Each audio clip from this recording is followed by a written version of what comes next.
Jesus once said, "In this world you will face trouble." Suffering comes to find all of us.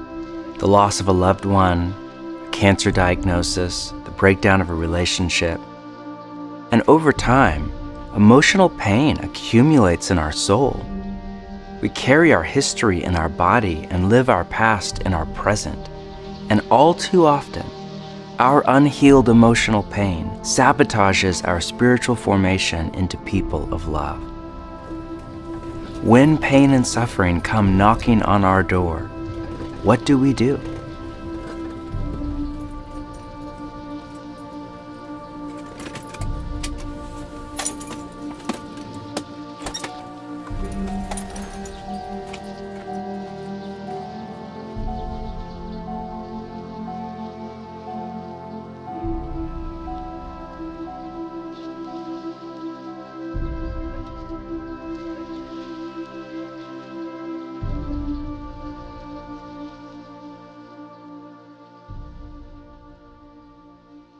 We left off last week with the practices of Jesus, ancient spiritual disciplines by which we open our life to God. Now, I love the practices, but let's shoot straight for a minute. Maybe your experience with the practices over the last few weeks was pure bliss. You felt close to Jesus and drawn into the Trinity's inner life of love. But maybe not. When I first started on this inner journey, there were times in prayer where I would experience something that was, for me at least, counterintuitive, but I realized later, very common. I went into it expecting to feel happy and peaceful, but instead I would often feel all sorts of emotional pain. I would find myself feeling anger at someone who hurt me in my past, or feeling anxiety over my future. I would find myself suffering from what psychologists call afflictive thoughts. If that was your experience, you are not alone.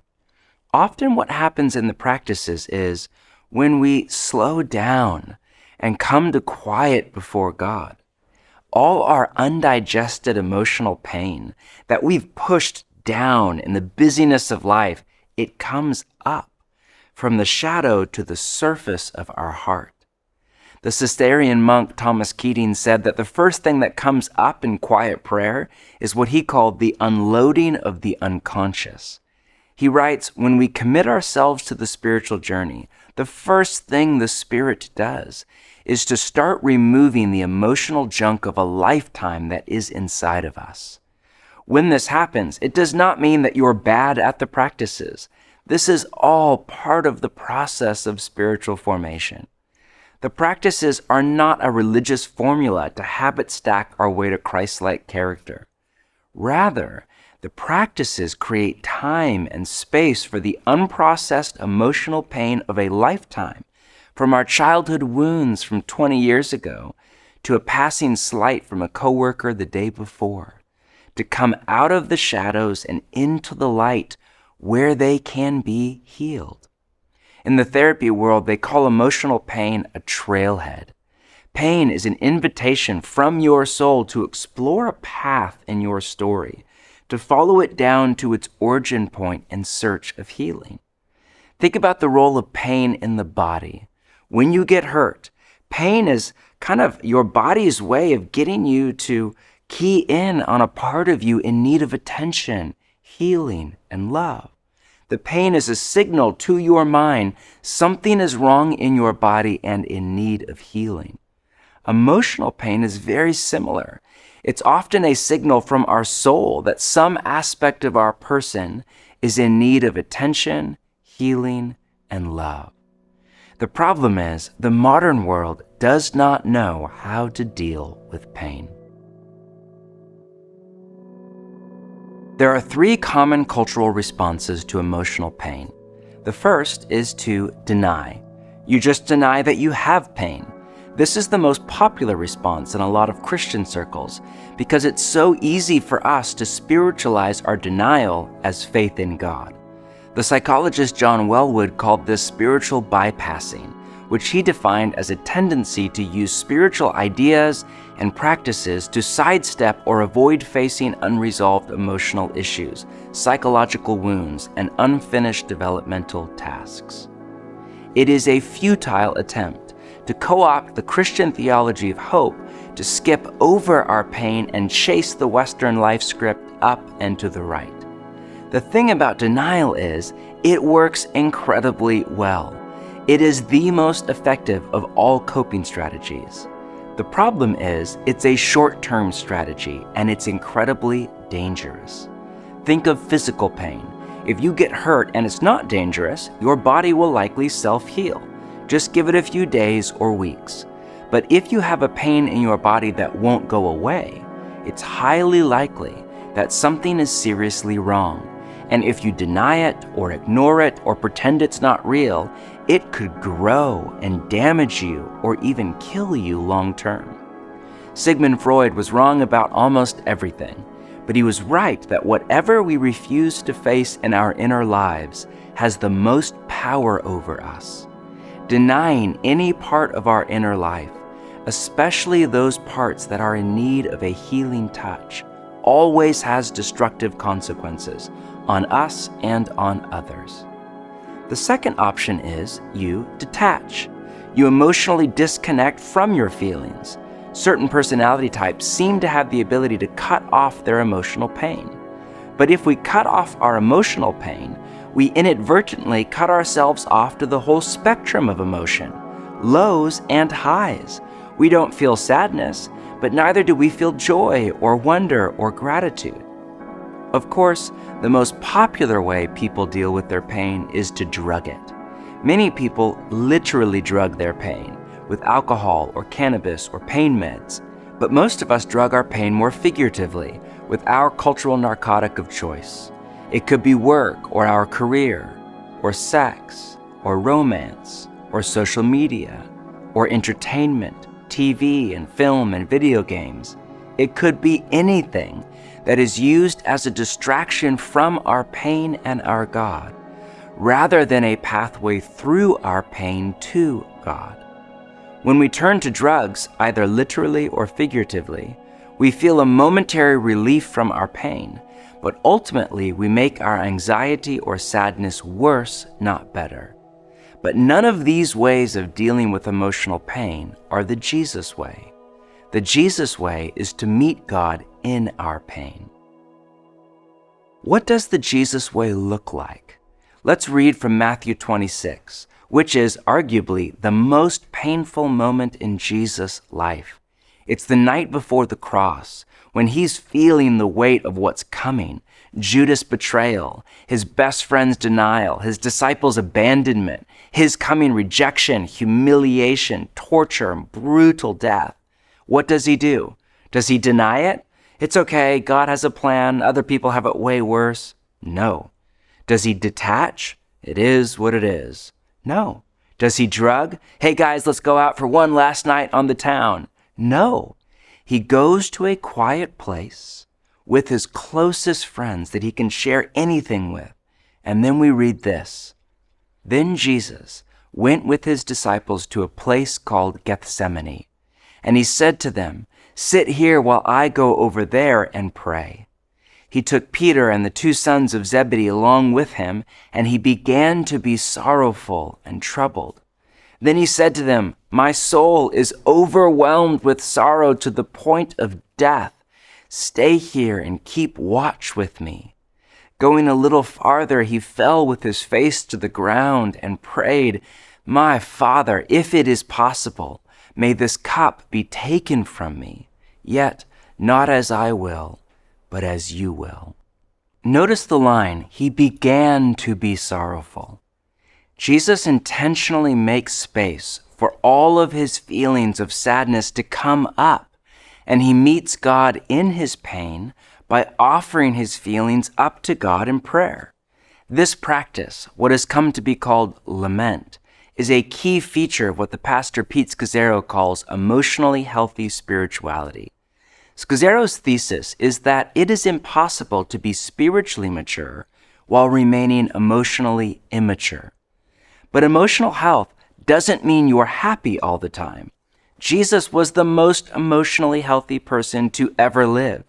And in Luke's version of the story we just read, Jesus begins to sweat blood, a medical condition called hematohydrosis, which is brought on by extreme duress. Emotional health means, one, you're aware of your feelings.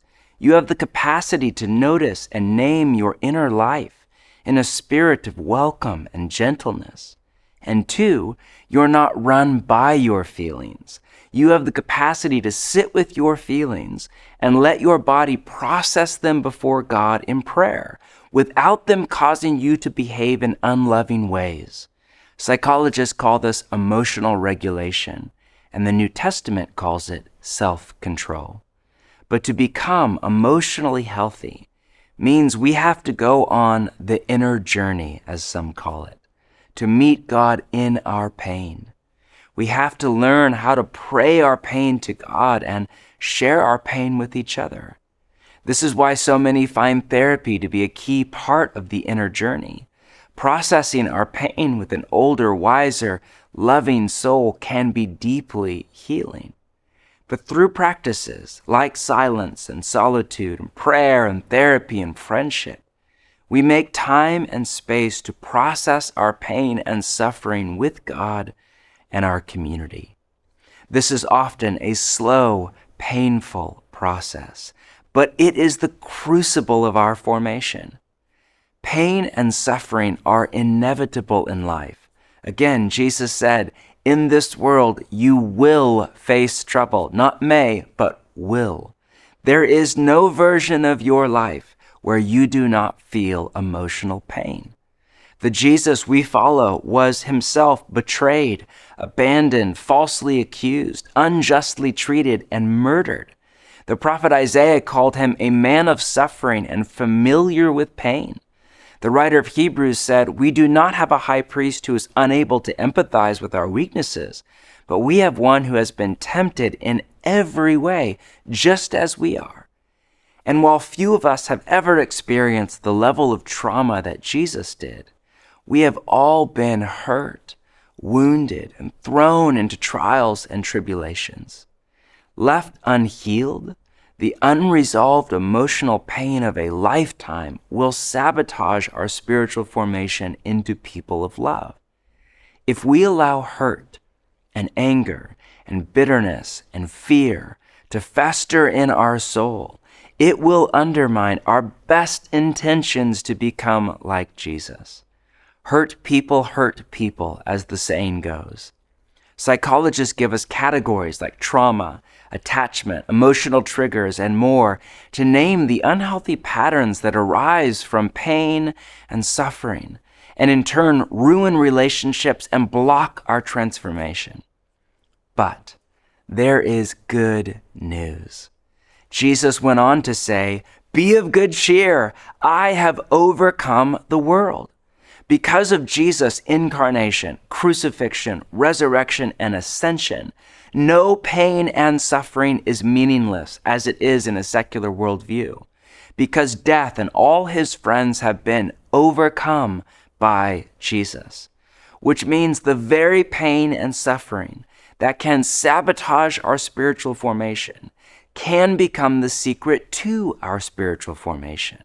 Our breakdowns can become our breakthroughs. The risen Christ has the power to take any evil, no matter how heinous, and use it for good. Nothing is wasted.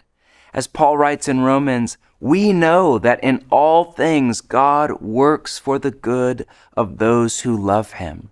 James says it this way, "Consider it pure joy, my brothers and sisters, whenever you face trials of many kinds, because you know that the testing of your faith produces perseverance. Let perseverance finish its work, so that you may be mature and complete, not lacking anything." Peter adds this, "For a little while you may have had to suffer grief in all kinds of trials. These have come so that the proven genuineness of your faith, of greater worth than gold, which perishes even though refined by fire, may result in praise, glory, and honor when Jesus Christ is revealed. Do you see it? The very pain that we all want to deny or detach from or drug is the pathway to our transformation if we, like Jesus, will only meet God in our pain.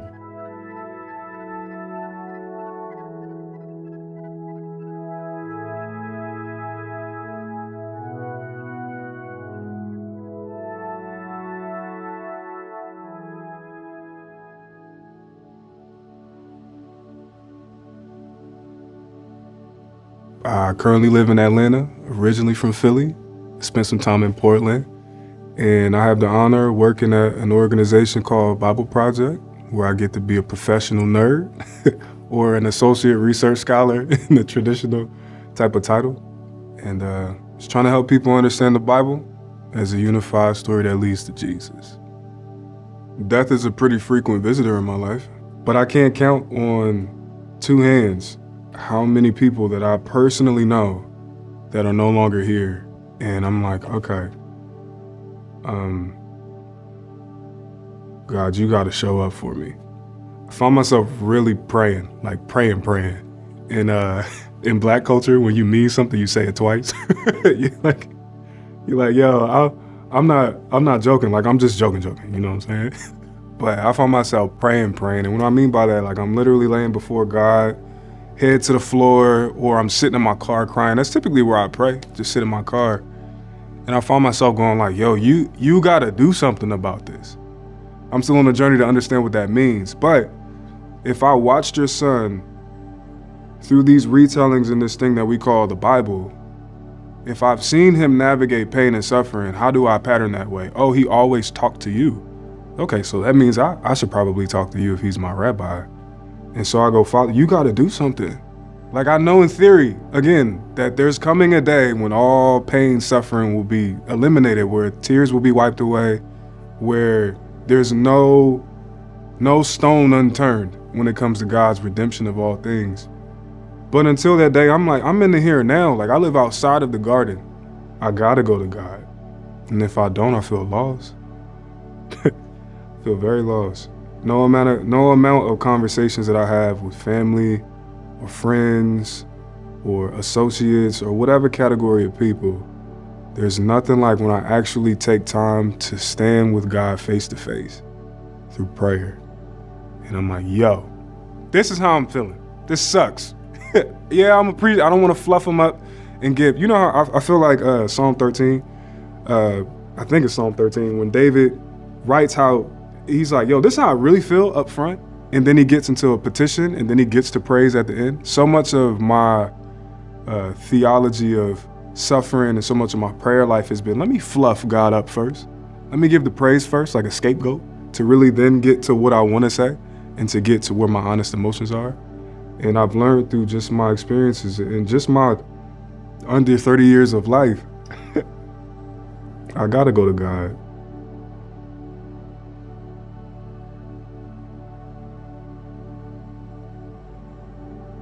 Touching on our emotional pain can bring up quite a lot. You may be feeling things right now that you've pushed down for many years or are painful to hold. So we want to give you a chance to share openly and let others hold your pain with you.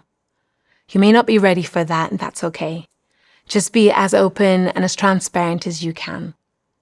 Here are a few questions to guide your conversation. First, can you tell one story of a painful experience you've been through that has been used for good in your formation? Second, how have you experienced God in your times of pain and suffering? Third, which of the 3 responses to emotional pain are you most inclined towards? Deny, detach, or drug? And what does that look like in your life?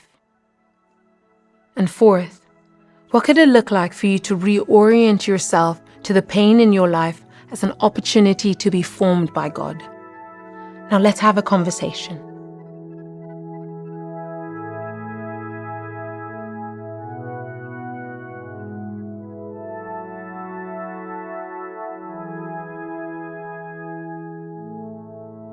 This coming week, we're reading part 5 of the Practice in the Way book. In your companion guide, you find extra resources to go further, but go ahead and open to session 5 as we prepare for this week's spiritual exercise.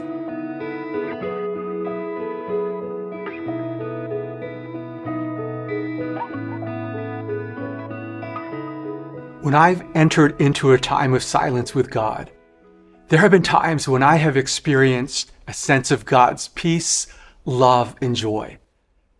But there have also been times in the silence, like John Mark's experience, when anxiety has risen up in my heart, or a feeling of anger, resentment, or envy towards someone. I name these emotions and then lift them up to God in prayer.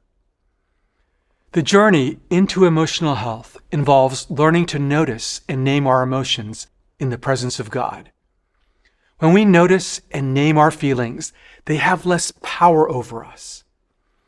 If you were to name a painful emotion like fear, anger, disappointment, or jealousy, a brain scan would show that your very act of naming it quiets that emotion.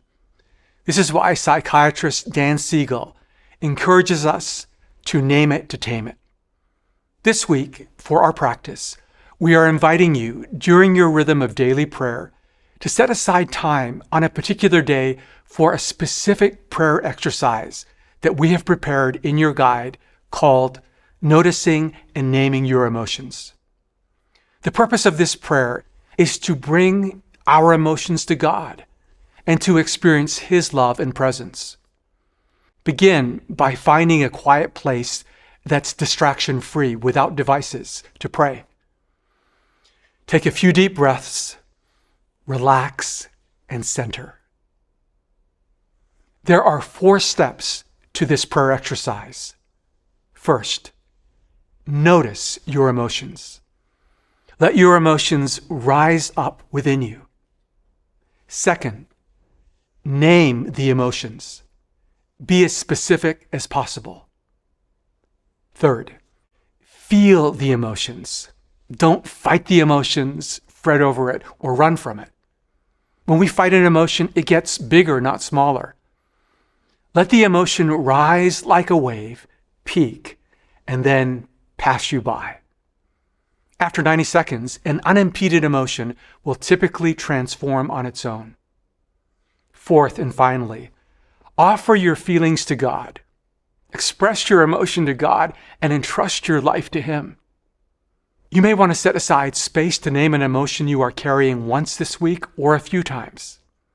As you do this, some of you might have a profound experience, but others may wonder, am I doing it right?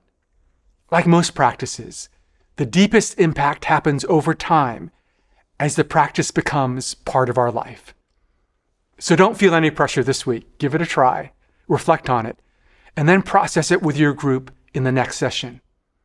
You can engage this powerful exercise for the rest of your life as you walk with God and seek to open your inner world to Him. May God give you courage and peace as you notice and name your emotions this week.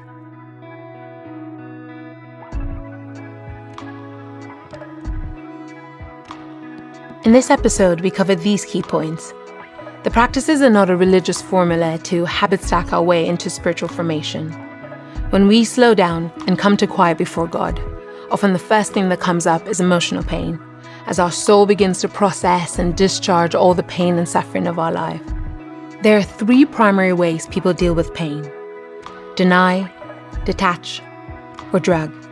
But the Jesus way is to meet God in our pain. Left unhealed, emotional pain can sabotage our transformation. But if we open it to God, it can become the secret to our transformation.